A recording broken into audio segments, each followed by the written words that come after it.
Welcome back to the Lap Podcast. I'm your host, Tristan Rines, alongside Khaki Kevin Walker. This is your destination Formula One podcast following the Dutch Grand Prix out of Zandvoort.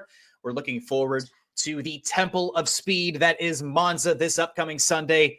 We've got plenty to discuss following the race in the Netherlands. First-time podium for Isack Hadjar, Ferrari's double DNF, the implications of that, our predictions for this weekend in Italy, and so much more. But before we get started, you know what I'm going to tell you to do. Hit the subscribe button. We are looking for our 77th TLP on YouTube. We are looking to grow this community as well on TikTok and on Instagram. So check us out there. All the social media is at the bottom of the screen below. But you could be the Valtteri Bottas of the Lapped Podcast, number 77, right here on YouTube. So, or the Luka Doncic.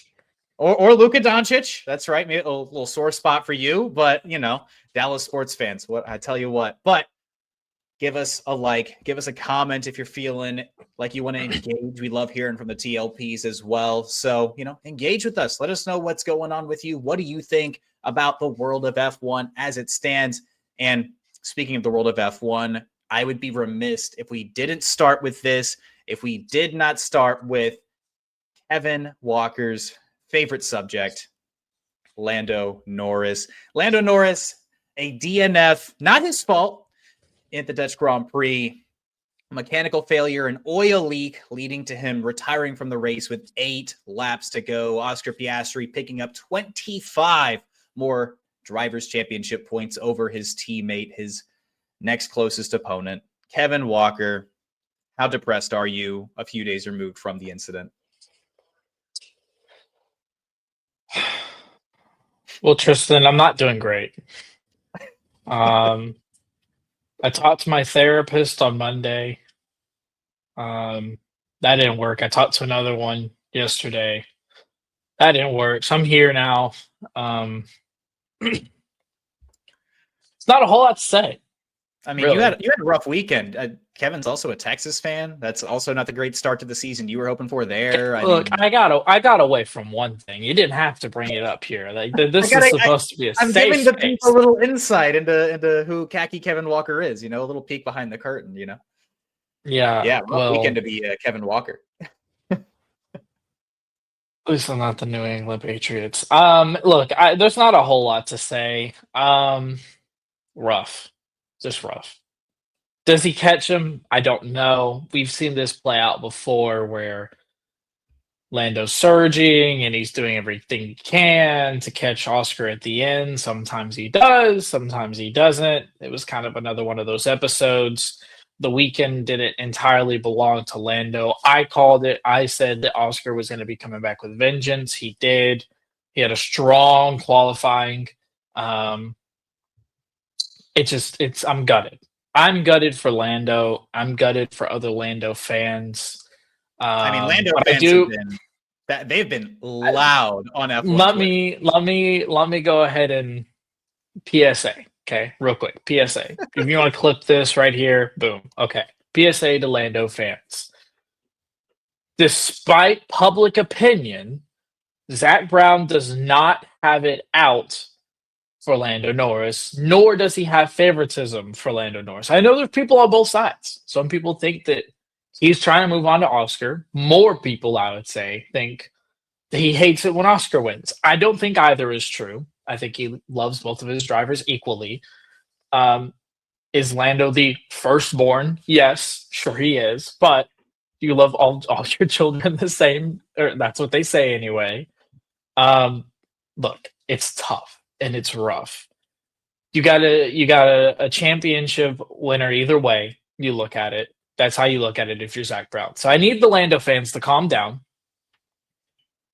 And I need McLaren fans in general to also calm down and quit screen grabbing Zach Brown being upset and saying, this is what Zach Brown looks like when Lando loses. Like, stop. Calm down. Okay, it's not like that. It's not like that. We move on. What do we wish for? Is it still working? Mathematically, is it still working? Yeah, Mathematically, it is still working. You know your championship hopes are great when you're going to the mathematically we're still in this. You know, that's where you want to be when you're fighting for a championship, is mathematically still in it. Look, I'm also a Texas Rangers fan. We're still mathematically in this. Okay. Oh no, yeah. I mean, at least the Rangers are only a game and a half, two and a half games out. You know, that's feasible. So this is unprompted. I sent this to Tristan a couple of weeks ago. Shout out to F1 Troll on Twitter. They posted this. I thought this was kind of hilarious. And because I just said this, incidentally, this is going to make sense. It's a list of things that have to happen to get to where we are right now. I think you already know what I'm talking about. I think that this helps out a lot. I'm going to go ahead and read this. It says, Oscar can't leave Alpine. He can't hurt you. That's crossed off. Oscar has poor tire management. That's crossed off. Lando has an advantage in race pace. Also crossed off. Oscar won't improve in qualifying. Crossed off. Lando still leads the championship. Crossed off.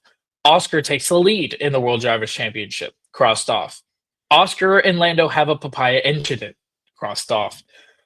Lando will come back stronger after the summer break. Crossed off. And then we are here is Lando World Drivers' Championship is mathematically still possible. After that, it goes Oscar World Drivers' Championship. Oscar dominance could bore fans, and Lando looks happier in a Williams. Well, that's the long term. That's the long term outcome. Even as a Lando fan, like I can't hate that. That's pretty objectively. That's pretty hilarious. I wanted to strike this question early as well. Like, how monumental was this DNF for the season? I mean, look, you don't have to be Nostradamus to understand that a 9-point gap turning into a 34-point gap is not necessarily where you want to be with 9 races to go.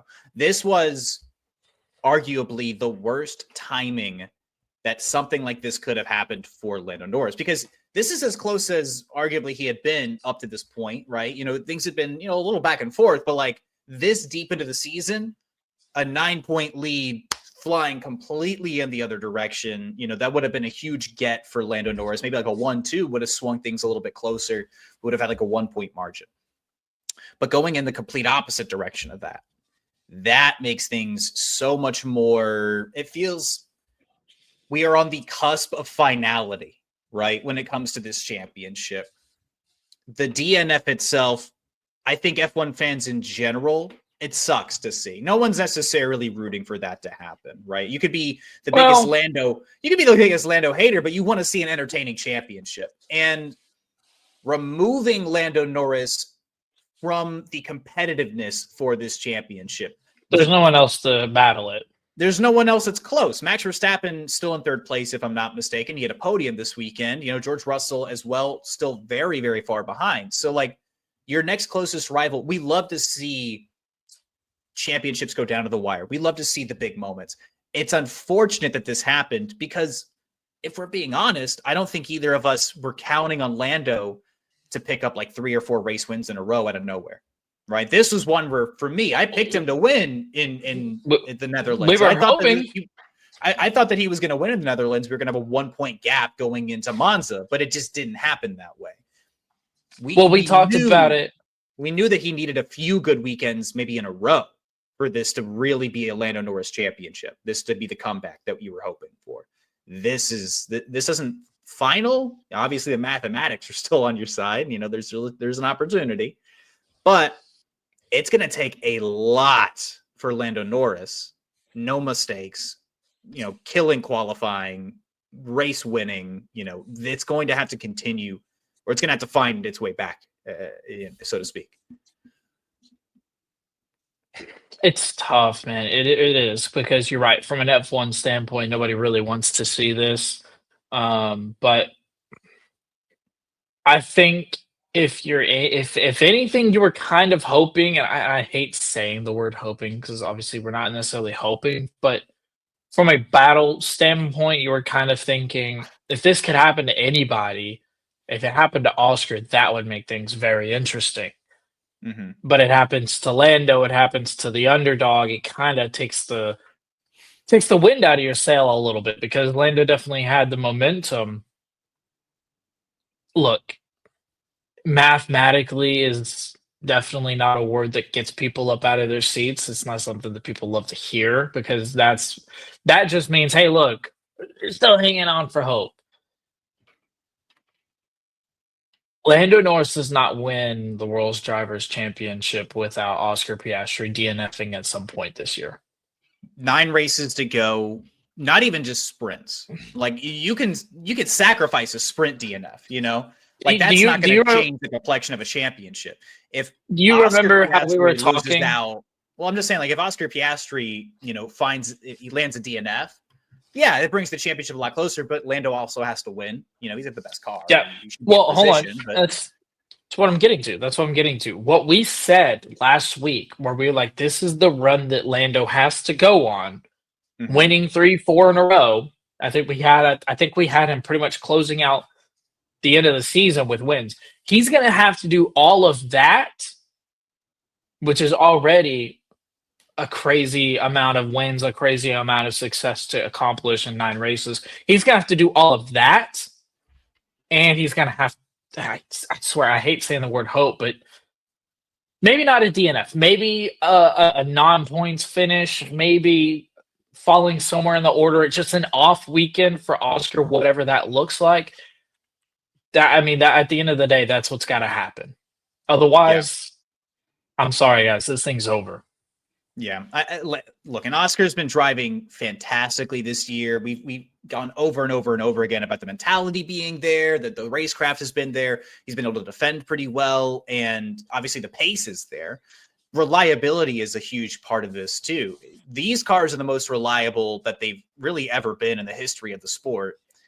This is Lando Norris's first mechanical DNF in I think 5 years. I had read that somewhere, and you cannot guarantee that Oscar's going to have one. I think Oscar Piastri was the only driver in 2024 to have driven every single lap of every single race as well. Yeah. So he's not putting it in a risky position often. And even if he is, he's kind of making a calculated decision. I hate to say that this championship is over with 9 races to go because this sport is inherently unpredictable. You can never guarantee anything. But the odds are certainly stacked much more against Lando Norris than even if you had flipped the position, right? Let's say it's Oscar Piastri who's back by 34 points. I still think that this is much more of a fight. I just do. I have a little bit more faith in Oscar. Unfortunately, Lando Norris's mentality has been it's been his pro and his biggest con, right? It's been something that if he isn't super confident, he's not necessarily winning. If he makes a mistake, he's beating himself up pretty harshly, right? And you could say you could back me up on this as a Lando Norris fan. The mentality, being the nice guy, yada, yada, yada, whether you're an asshole or not, you have to have confidence in this sport. He had all the confidence in the world, something completely out of his control shouldn't waver his confidence, but it just seems like this is it's a beatdown. It really is. And you get to turn around a week later and start trying to fight for this championship again. I think it's going to be a tall prospect as we walk into this weekend, but nothing's impossible. I mean, who knows? Maybe going into turn 1, it's a very tight corner there in Monza. So anything could happen. Maybe Oscar Piastri gets caught out. Who knows? But I think that it's going to be a tall task. As far as what the TLPs think, that's what I want to know. What do you guys think is going to happen with the rest of this championship? Is this going to be a runaway? Is this thing already over? Is this in the books? Can we chalk it up as Oscar Piastri's year and move on to 2026? I certainly hope not. I want things to continue to be interesting. I want to tune in every Sunday. With football coming back this Sunday, I want to wake up, have a coffee at 10 o'clock in the morning, watch the race, turn on NFL and watch football starting from noon until 9, chalk up my entire day to sports and sports only. I'm excited for that, but I want there to be intrigue as I start my day. You know what I'm saying? I'm glad you mentioned that. I went ahead and I looked up some odds for those that are in the betting world that do enjoy these kinds of things. And also just for those that aren't even on the betting side of things, this kind of gives you an idea of what other people outside of F1, maybe other people outside of people in the sport, what they're thinking. Oscar Piastri, minus 375. Lando Norris plus 290 for the Drivers' Championship. And I know, Tristan, you're not a betting man. I wouldn't say minus 375. That's a hefty favorite. Plus 290 is, in my opinion, not generous enough. I think Lando's more like plus 400, plus 450, if I had to say. Mm. So I just wanted to look those odds up, and then plus 10,000 if you wanted to put that on Max Verstappen. But What is that? So you put up like $1 down, and Max Verstappen wins the championship, you get 10K back. Is that the idea there? No, you would get 1,000 back. You would get 1,000 back. Okay. See, I don't understand how this works. But yeah, so resident degenerate gambler, Khaki Kevin Walker, here with our gambling information. And look, and I can't give you gambling advice, nor would I. I just can't do it. But we appreciate the insight there. We do have to move on, though. There were things that were exciting and that were happy this weekend. That we have to talk about. Isack Hadjar grabbing a P3, capitalizing on Lando Norris's demise to move up from 4th place to a P3, to a podium finish. A standout weekend by Isack Hadjar, though. I mean, P4 in qualifying ahead of the Mercedes of George Russell. He was able to convert that into the podium. George Russell's Mercedes received some damage during the race, but I mean, Isack Hadjar was in the right position, right where he needed to be. He earned it to be in that spot on the grid. And VCARB's 5th podium in 389 Grand Prix weekends. First step onto the podium since Pierre Gasly, his 3rd place in Baku in 2021, when they were still known as AlphaTauri. Look, Hadjar at this point, very easily, you can lay it up right now, the rookie of the year. I love my boy Kimi Antonelli, but things have been a little less consistent for him. All things considered, Isack Hadjar has been kicking a lot of ass. He's been taking names. This drive, in my opinion, and I'm curious if you have any conjecture on this, and I want to know what the TLPs think down in the comments below. This drive, in my eyes, solidified him as Max Verstappen's teammate in 2026. It's so far been a cursed seat. Maybe Isack Hadjar isn't necessarily jumping at this opportunity if you put it right in front of him today. But new regulations, new cars, new leadership, maybe things change when it comes to the 2nd seat. Isack Hadjar looks different. Do we think that Hadjar can buck the trend of Verstappen teammate flameouts? Do we think he's going to get there, Kevin Walker? Is this a layup? Is he going to be driving Red Bull next year?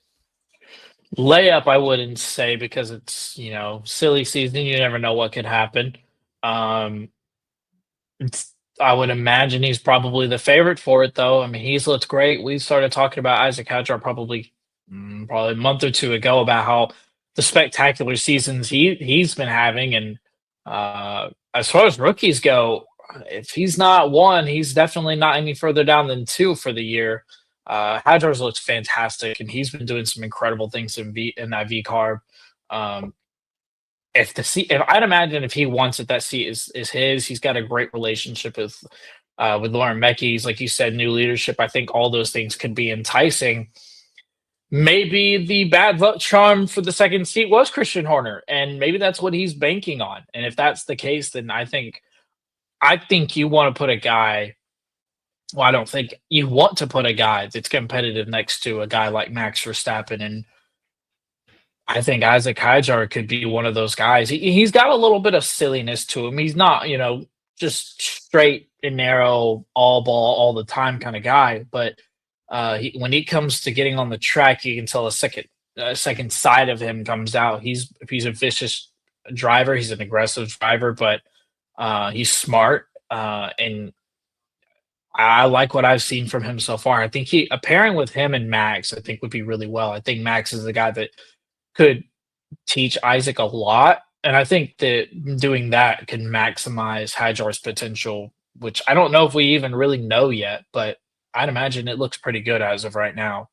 I mean, he's shown loads of promise, and with so many changes on the way, I do have to believe that, look, Max Verstappen, you can put anybody across from him. It's going to be kind of hard to stack up. There are a lot of talent on the grid, don't get me wrong, but I mean, the reputation of it being a cursed seat for the last few years, Checo lasted as long as he damn near could, right? But anybody across from Max is going to be a tall task. I don't think the expectation if you're Hadjar is to walk in and be like, I'm going to beat Max Verstappen. I mean, like, you want to say those kinds of things. You have to believe in yourself, right? But in your heart, it's hard to see anybody beating Max in the same machinery. But with so many changes between 2025 to 2026, there's going to be a general feeling, and there is a very strong feeling they're going to be behind. They're going to have the Ford partnership. They're going to be making their own powertrains. They're no longer going to be a Honda power unit, partner. So expectations won't be sky high.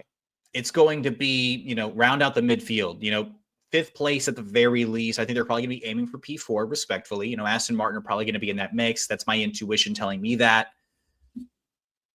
I think that next year, if you're going to make a change like this, the infrastructure is changing completely, but this gives him an opportunity to maybe let Isack Hadjar be your guy for the future. And I'm not saying it's a guarantee, but we've already had so many conversations and so much topic and so much has been said about Max Verstappen. Will he stay? Will he go? And we got the Helmut Marko confirmation. We got Max's confirmation. He's going to be there next year, but it's a year-by-year basis, it seems like, when it comes to Max Verstappen.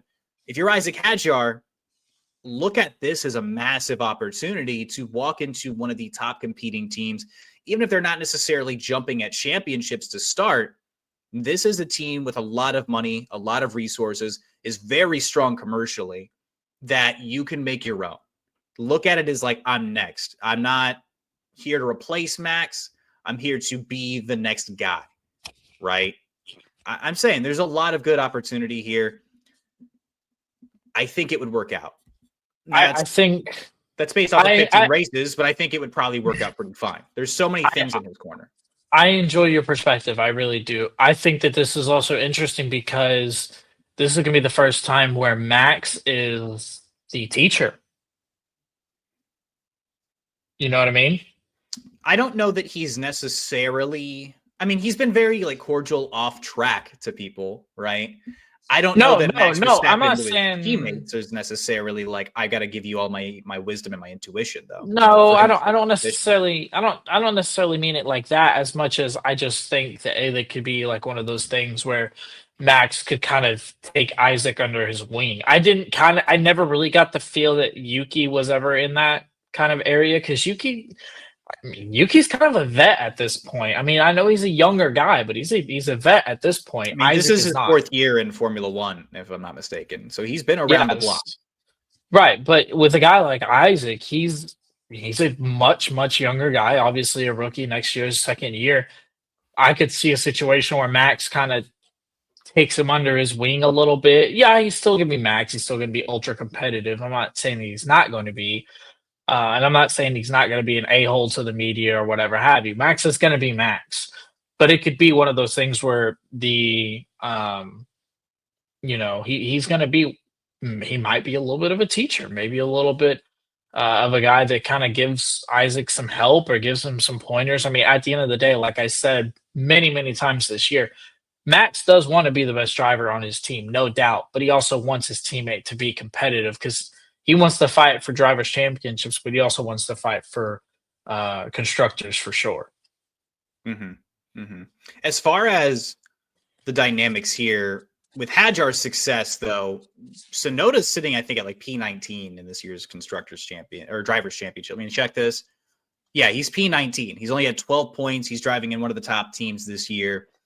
I think the expectation would easily be that he might be the odd man out within the Red Bull dynamic, because I don't see them moving off of Liam Lawson at this stage. Liam has walked into VCARB, and he's currently sitting in 15th place with 20 points to his name this year. So he's obviously gotten a lot more comfortable there. I think Red Bull have somebody consistent that they like there. This will be somebody that they probably stick with moving forward. At least that's what I think. I don't see you flip-flopping Yuki Tsunoda back and forth. And they have this guy in F2 we talked about before, Arvid Lindblad. He seems primed to get the jump next. So this is going to leave Yuki Tsunoda as the odd man out. What happens to Yuki Tsunoda in your estimate? Reserve driver? Somewhere? For Red Bull? I think this is Yuki's last year in the Red Bull system. I think that he and I probably said this before, so if you're an avid TLP listener, you probably know what I'm going to say, but I think that the partnership with Honda and his relationship with Honda carries over. I could see him being a natural fit in with Aston Martin. It's a very That's different exactly what I was structure. thinking. It's a very different That's structure with the exactly what I Stroll was thinking. family, right? With different ownership, but like the engine's there. You still got Adrian Newey in that mix. And if Lance Stroll misses a weekend and the Aston Martin is a lot more of a drivable car, that could be a huge boost for Yuki Tsunoda to maybe get himself a seat down the road along the line, right? Having a veteran driver sitting alongside in the wings to provide some level of insight. I mean, you've got Fernando Alonso there, who is one of the greatest of all time. But to me, that just feels like he's the most natural fit. I think he'd be good for marketing. I think he wants to remain in the sport, and he has the experience to step in and do a good job if, Aston Martin find themselves in a bit of a tight spot. And if you ask me, I think that in the same machine, he might outperform Lance Stroll. Now, that's just me saying it. You don't really know unless it happens, but it's possible. It's possible. But What would you say is ask it. Nothing. I'll save it. You're gonna save it. I'll save it. I'll save it for our brand new segment. What's more likely? We'll get there. All right, look, let's move on to the next segment, though. P2 in the Constructors' Championship. This, to me, feels up for grabs. Hamilton and Charles DNF'd in Zandvoort. Hamilton lost it at turn 3. Leclerc retiring after getting hit by Kimi Antonelli at turn 3 as well. 12 points now is all that separates Ferrari and Mercedes. Ferrari with 260 and Mercedes at 248 respectively. 9 races to go. Is there a chance that this flips? Kevin, what do you think? Yes. Ferrari has looked... If a vehicle could look depressed, it would be a Ferrari car, to be honest with you. They have just not looked good. Like, I can't think of a moment where it was like, yeah, Ferrari shined. Like, Charles has had a moment. Lewis had a moment, that sprint win. Other than that, it has been a year of disappointment after disappointment for Ferrari. I think they want to take this season and put it in the garbage and move on. This is like if the LA Dodgers didn't make the playoffs. They're done. Like, they know that they're not going to be doing anything great. Like, the P2, P3 is not what Ferrari set out for this year. Let's just be honest. They're never not looking for championships. That's the standard of Ferrari, 100%. Exactly. And you just added Lewis Hamilton alongside Charles. Like, yeah, P3 is not what Ferrari had on their mind. So P2 is almost unacceptable as well. So to slip to P3, Ferrari's done, dude. They're cooked. They're ready for this season to be over. I can't convince myself of that more than anything else. We got Charles over here doing photo shoots after DNFs. Like, Lewis is getting hit with grid place penalties.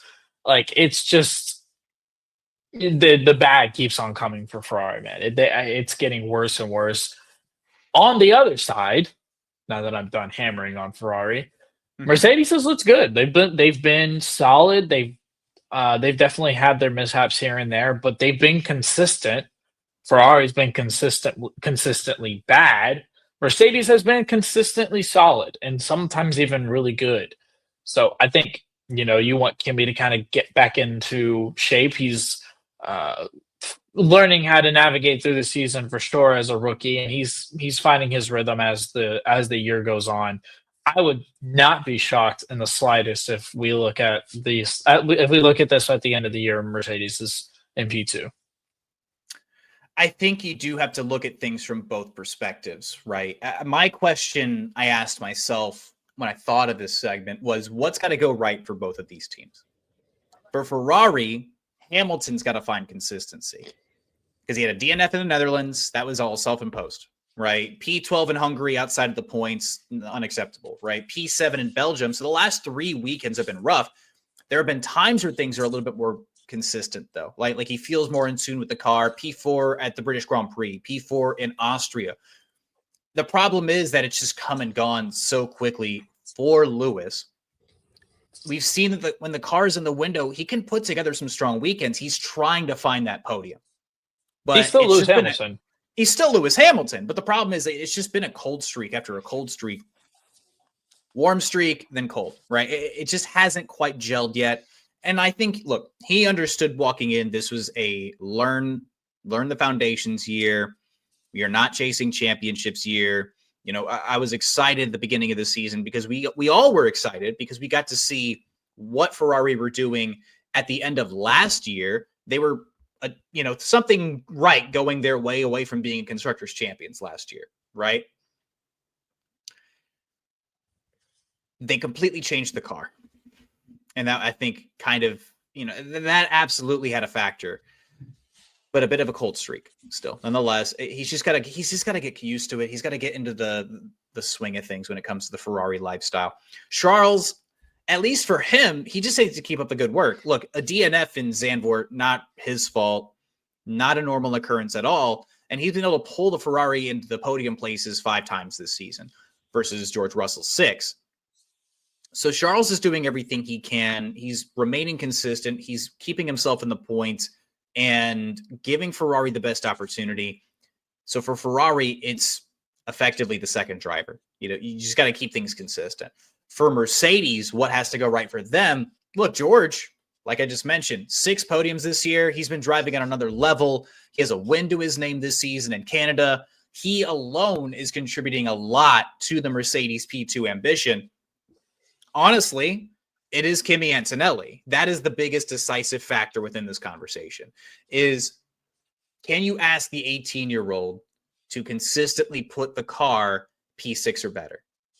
Because he's done phenomenal jobs at times, but he's obviously had his fair share of rookie moments. Mercedes knew this going in. This is a learning year. Expectations were not insanely high. For him to have a podium this year in the first 10 races, he's still 7th place in the Drivers' Championship. He's exceeded my expectations.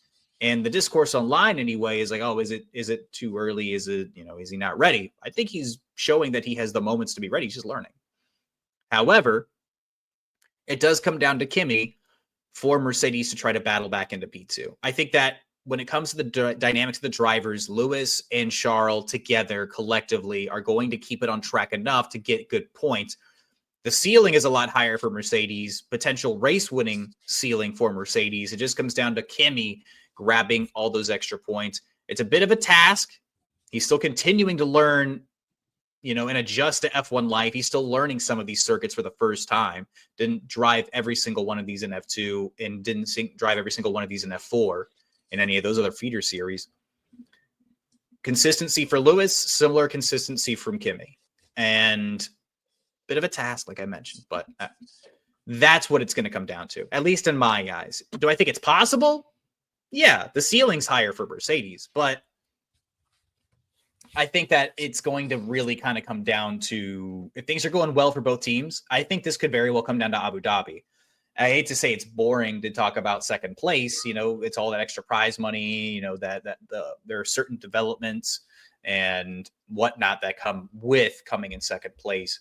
So, third place is still good. It's fine. It is what it is. We understand where both of these teams are this year. We understand where McLaren are this year. We understand where Red Bull are this year. Maybe if Red Bull had a more competent second driver, they might be fighting for this P2 in the Constructors as well. We have no idea. But with all that being said, yeah, it's possible. It's going to be, at least for me, a storyline to monitor for the rest of this season. I'm really excited to see where this goes.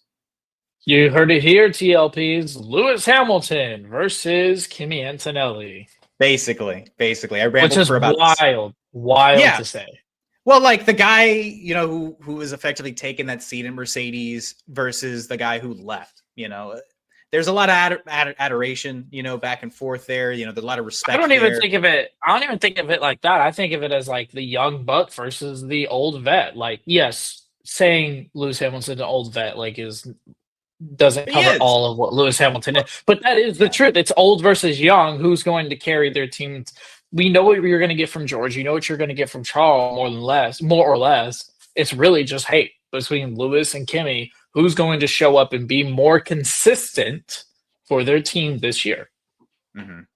I appreciate you boiling down my entire argument into a quick 60 seconds. But Look, hey, look, you're not going to post the shorts. I am. I know. But at the end of it all, you're absolutely correct. I personally hope it goes Kimi's way. I'm not saying that he's going to beat Lewis by the end of the season and get P6. Lewis is 109 points to Kimi 64. I don't think the expectation is necessarily that. George is just beating both the Ferrari drivers by 30 and then over 70 points respectively. George is going to do his half. It's a matter of, can Kimi make up as much as he possibly can? The car is good. We know that. It's good enough to at least be P2 in this Constructors. Ferrari have done almost everything they can to prevent themselves from being in this position. They've kind of fallen into it just because there's a rookie on the other side of this fight. So I'm curious to see where it goes. I'm optimistic. At the end of the day, it's a week in, week out situation when it comes to Kimi, but the potential is obviously there. We've seen how good he can be when the car is dialed in. And he had a really good weekend in Zandvoort up until the moment he had with Charles, with all due respect. Because he started, P11? He was working his way. I think he was P6 at the time when he was trying to pass Charles for P5. They let him go hunting after the Ferrari. And, he followed after what his hero said. If you no longer go for a gap, right, you're no longer a racing driver. He's a big Senna fan. So I don't hate Kimi for trying to make the move. Obviously, he was very ambitious. But, he's 18 years old. What are you going to do? But I think this is a good opportunity for us to introduce our newest segment, What's More Likely? As we walk into the Italian Grand Prix, Kevin and I are just going to ask each other some questions. We're going to discuss what's more likely to happen this upcoming Grand Prix weekend. You guys let us know what you think down in the comments, too. You think we're crazy? Do you think that we're over the top? One of us is right, one of us is wrong? Or maybe we're both wrong. You let us know. I've got three. You've got three. I've got three. Okay. I had two, and then I came up with one in the middle of this segment. So, all right. let me get this thing started. I wanted to start. Let me get this thing started. This is my machination. Segment. Yeah, you did. Machination. I came up with it. Let me start. Look, here was my first question. What's more likely this weekend? A Ferrari on the podium or the field? Ooh. In Monza. Ferrari on the podium or the last time field. They had a double DNF walking into Monza. They walked out with a 1-2. Charles won here last year. This might be Lewis's great opportunity at a track where he has tied for the most wins, 5 wins in Monza. Is it a Ferrari in third? Let's assume that McLaren, take the top 2 spots. Is there going to be a Ferrari in third place? I'm taking the field. You're taking the field? I'm taking the field. Interesting. Who do you think in the field? No, that's not how this works. No, who? But do you have somebody you're leaning towards? No, you don't. You're leaning towards. I want to know. You don't go on a betting sign that says, "Hey, would you take this team in the Super Bowl or the field?" And then you're like, I take the field. And they're like, ooh. I'm curious if you have somebody in mind though. Do you have more confidence in one driver over I would have more confidence in Mercedes probably making a podium. I don't know. Okay. I would also go with the field. I think that it's going to be either Max or George probably sitting in P3. They've just been more consistent. I hate to ruin the Tifosi's good time. It's possible. They're not having a good time. Yeah, every Ferrari fan I know, even in P2 in the Constructors this year, the most miserable fans I've met in Formula One. And there are other fans I have met from other teams that are like, you know what? It is what it is. Ferrari fans, this is miserable. This is the worst season of my entire life. You guys are P2. Move if you want. Go ahead. You're what's more likely. All right. I'll start with the one that's most recent. Because we were talking about it earlier and it popped in my head. I almost said it, and then I reserved. What's more likely? Yuki Tsunoda replaces Lance Stroll or Fernando Alonso? Now, hold on. You're probably thinking, Kevin, what are you talking about? Fernando Alonso is one of the best drivers of all time. I understand. He's also old, a very old rookie that we're talking about here in Fernando Alonso. Could it be possible that Yuki Tsunoda signs to Aston Martin as a reserve and waits in the wing to either replace Lance because he sucks, sorry, or takes over for Fernando when he's retired. What's more likely? Yuki replaces Lance or Alonso? I think there are a couple of different ways to look at this. Is Lance Stroll going to remain in this sport for, let's say, maybe the next 2 to 3 years? Probably. His dad still owns the team. Fernando Alonso, part of it. Is Fernando Alonso going to be in this sport for maybe another 3 years? That I don't think so. I'd say no. I would say even in that case, I don't think Yuki replaces Alonso. I think it is more likely that Stroll has such a bad year that the Saudi backing for Aston Martin forced Lance Stroll to make a business decision with his son. I am going to say it's going to be Lance Stroll. I think it's just Stroll because Alonso, I don't think falls off a cliff. I think it would be much more prevalent to see it in 2026 if Lance Stroll is just not cutting the mustard. Let's say Aston Martin kick ass to start in 2026. Fernando Alonso is rocking wins, right? Adrian Newey's got it. He has been ahead of this game. He knew exactly what he wanted to do when he got to Aston Martin. The Honda engine's badass. And Fernando Alonso's winning. But Lance Stroll is, maybe hugging P11. I'm just saying, you're leaving money on the table if you can't win the Constructors. Even if you're 2 or 3, right, because of Fernando Alonso, it's not going to cut the mustard by itself. You're leaving podium places off. So I think that it would be more likely that Yuki walks in if he's putting up better simulator times or practice times or whatever and takes over Lance Stroll's seat if Yuki can prove that he's maybe a bit more consistent. I'm going to say Yuki. Okay. Or Stroll. Fair enough. Do you want to do snake draft or you just want to go back and forth? You go ahead. You go ahead for your second one. Which one do I want to do? Let's do this one. I'm going to say my best one for my last one. Hadjar seat 26 in a Red Bull. What's more likely is based on 2026. Hadjar's seat in 2026 or Kimi over 2 race wins in 2026.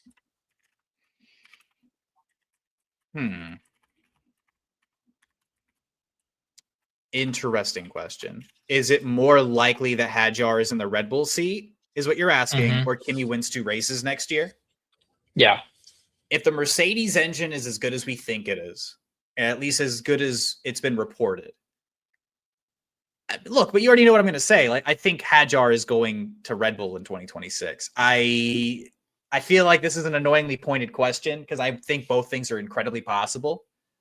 I'm going to say Hadjar at Red Bull in 2026. I think that's the most likely thing that is going to happen. You can't predict a race win in 2026 any more than you can predict what you're going to have for dinner in 2 weeks, right? You're not going to know. There's no guarantees. Maybe it's a weird analogy, but you understand what I'm saying. It's so far ahead of us right now. We won't even have a clue what the order is until we see qualifying in Australia for the first time. We just won't know. We might have an idea watching practices and stuff, but you never really get the full picture. We thought that maybe Williams were going to be more towards the front. They were a midfielder. They've been a midfielder all year, to your credit, but it's just way too early to know. I'm going to say Hadjar. What about you? All right, fair enough. I was probably going to say Hadjar as well, but I wrote this down before we got into our Hadjar discussion, so I didn't know at that time that you were fully bought in. So I thought it would be an interesting question. I feel best about my last one. My last one's more spicy, so it's interesting that you brought up a Hadjar and Kimi question because that is the theme of my next. What's more likely? What's more likely? Isack Hadjar or Kimi Antonelli finishes higher at Monza this weekend?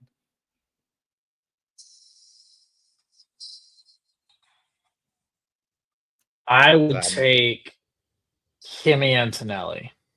Interesting. I want you to defend that. As much consistency as Isack Hadjar puts together, man, I don't know. That's tough. I appreciate you're having a struggle with this question. It is really tough. This is a tough question. And look, I think that there's a case for both, which is why it makes it fun. I did pick Kimi. And you're going to say Tristan's because you're a homer. I'm going to tell you it's because you're right. But my justification for this, it is his home race, but he got his jitters out of the way at Mach speed last year in Monza, I would hope. Right? Going through the Parabolica, crashing with like 50 plus Gs or whatever, scary incident, but the kid was flying, showed so much confidence. He was on fire in Zandvoort before his collision with Charles. And I think it would take a lot for the V-Carbs to outperform the Mercedes on merit twice in a row. Yeah, that's kind of what I'm leaning on. I think that's kind of what I'm leaning on. I don't know if we could. A real betting man would have put the Hadjar is going to podium 2 weeks in a row. So, well, I don't think him necessarily podiums. No, and I'm not saying. I'm saying that to say I don't think the Hadjar is going to have the drive of his life 2 weeks in a row. You know what I mean? Sure. I do believe that he's going to continue to be consistent, but I could see a situation where Hadjar is like P8 and has a respectable weekend. P7, P6, something like that. So I agree with you. I will also say Kimi. Okay, and your final, what's more likely? How confident do you feel about yours? I only had 2, brother. You only had 2. Perfect. We were doing 2 and 2. You get to round out the segment. I got to start it. You get to finish. All right. What's more likely? A Williams podium or Ferrari win? In Monza? In general. Just for the rest of the year. For the rest of the year? At any point for the rest of the year. I mean, we got to see a V-Carb on the podium this year. That was interesting. We have gotten to see a Stake Sauber. I was going to say F1, on the podium this year. What we have not seen is a Ferrari win. I am going to say, I think that it's more likely we see Williams on the podium, unfortunately. I hate to be a hater. I hate to sound like a hater for Ferrari. The problem is they have been relatively inconsistent. And it is not the driver's fault. I really do believe it's the car. Now it's Ferrari, you would hope that they could find a way to win, but they just have not shown that this year. They got one sprint win in China at one of Lewis's, favorite spots. But yeah, I think that what we've seen this year and how crazy it's been, it would not shock me to see an Alex Albon P3. He's been really close. What about you? You know where I'm going. You're going Williams? Yeah, you know where I'm going. All right. Well, I'm glad you tussled with that. I'm glad you tussled with that a little bit. No, that's a fun question. On paper, it looks crazy, but yeah. I appreciate it. It's a fun question. Look, and with that being one of our feature segments, I do want to keep that going into race weekends. I want to recap those after race weekends as well. That's going to be the fun thing. I really do like this idea for what's more likely. You guys let us know down in the comments what you thought. What was more likely one way or the other? Or were we being irrational? Were we being crazy? Whatever. I want to know what you guys think. Respond to each of them. Feel free. I know this is definitely going to hit social media, so you can respond to them on Instagram, TikTok, even on YouTube clips. They'll be there. So, but with that being one of our feature segments, I think it's time to take a crack at our track talk, but we're going to do this in a condensed fashion. Kevin brought this idea up to me. I think it's great. I've had all these notes. I'm going to do this for the YouTube, the TikTok brain, the Gen Z audience. We are going to tell you everything you need to know about Monza within 60 seconds as it pertains to this weekend. Kevin Walker, you give me a countdown. Let me know when I can start. 3, 2, 1, go. The Temple of Speed, Monza. It is going to be a 53-lap circuit, 5.7 kilometers or 3.5 miles. Lap record in a race, 1 minute, 21 seconds, 400th by Rubens Barrichello in Ferrari in 2004. Qualifying held by Lewis Hamilton in 2020 with Mercedes, 118.887. Michael Schumacher and Lewis Hamilton both tied with 5 wins for the most wins in Monza. 2 DRS zones, main straight to turn 1, and turn 7 to 8. Weather this weekend, we're looking at dry conditions expected across the weekend, 27 degrees Celsius, 80 degrees Fahrenheit expected. Built in 1922, first winner, 1950, Giuseppe Farina with Alfa Romeo. Some big moments. Jim Clark retakes the lead after engine issues, hampered down, lost pole position, down to P15, unlapped himself in 10 laps, and, well, won the race with 7 laps to go. Or excuse me, took the race lead back with 7 laps to go. Ran out of fuel. John Surtees Honda took the win, unfortunately. That was my favorite one. Thank you. So that's all you need to know for Monza this weekend. That is all you need to know with one fun fact. That was not bad. That was not bad at all. I think that's much better than anything I've done. That is why we show prep. Ladies and gentlemen, that is why we take the notes. That is why we do what we do. Now, with that out of the way, let's wrap this thing up before we hit an hour. P10 predictions. Kevin Walker, feel free to throw it up on the board. You earned it. Had a fantastic weekend in Zandvoort. I overestimated Isack Hadjar. He did not deliver for me in the way that I was hoping for, but he delivered for me in my heart. I was incredibly proud and very happy for him. But a 4-point weekend for your boy versus a slam dunk 20-point weekend for Khaki Kevin Walker. 183 to 142, 9 races to go. Never say never. This is the championship people should be focused on here. This is the championship. Look, you got a 41-point gap with 9 races to go. It is entirely possible. It did not look possible for a while. Yeah, the proposition was not necessarily in your favor for a bit there. Let's go back to the simul screen here, please, if you don't mind. I want to know, Kevin Walker, your P10 predictions for this weekend. You know what? Let's start with our DNF. Okay. Who do you think is going to DNF this weekend in Monza? First, we talked about him earlier today. He's our favorite.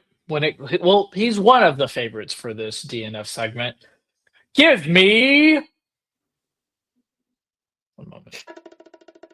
Oh yeah, a little drum roll. Let's Stroll. Lance Stroll to DNF. I am going to go in a very different direction. I am going to say nobody DNFs. I'm taking that shot. I don't think we're going to see a DNF this weekend in the feature race. And I say that with 5/6 rookies on the grid. What about our winner? Do you have your prediction for winner yet? I will tell you, I am picking Oscar Piastri. I'm going back to the well. Sorry to ruin that line. That lead. Yeah, you got to give me a cue for the drum roll, dude. Come on. Now we'll figure this out. We're gaming it out. We have new sound effects, ladies and gentlemen. I'm going to go with Oscar Piastri on this one. Okay. All right. Fair enough. I'm also going to go Oscar Piastri just because who the hell else? You know what I mean? So I would love to be the ambitious guy and be like, Max Verstappen's going to win. And look, it's possible. I'm not going to wager my P10 championship on it. I need max points. So if he gets 5, I get 5. Whatever. I can't offset it. It is what it is. What about P10? My P10. You want a little drum roll? He drives for V-Carb. Liam Lawson. You are kidding me. I'm not kidding you. You're kidding me. I'm not kidding. You're going to hate this. My prediction walking into the weekend was Liam Lawson. But in the spirit of the game, I am willing to amend it. I am willing to amend this down. I'll let you have Liam Lawson so we can keep this P10 championship that much more interesting. Maybe this is for me, you know. You picked Lawson. Maybe I'll be so pissed. I will be so pissed. I am going to go with Oliver Behrman. Ooh, okay. I like that. I'm going to go with Oliver Behrman. That's a good pick. He had a hell of a drive. I want to give a couple of props out, by the way. Oliver Behrman went pit lane to P6 in Zandvoort. Lance Stroll, we give him a lot of crap on this, but he went P19 to, I think he finished P8. He definitely finished in the top 10, maybe P7 in the feature race. So look, a couple of guys coming off a good weekends. Stroll maybe doesn't crash the way you're hoping he will. Stroll finished P7, correct. He doesn't have to crash. It just says DNF, okay? Calm down. Look, well, he'd have to be the first person, first We're person. not preying on anyone's downfall. He could have a chassis issue or something, or water intake doesn't work. I don't know. There's too much water at the dry track. Got it. Look, that is going to wrap it up for us, though. Ladies and gentlemen, thank you so much for listening all the way to the end of this episode of the Lap Podcast. I want to thank you guys for even listening, if that's what you wanted to do here. If you haven't joined the rest of the TLP community yet, what are you doing? If you listen all the way to the end, you're not a subscriber, you got to subscribe. It costs absolutely nothing at all to help move us on up the algorithm, puts us in front of more Formula One fans just like yourself. Until next time, though, be safe, be well, and let's go racing.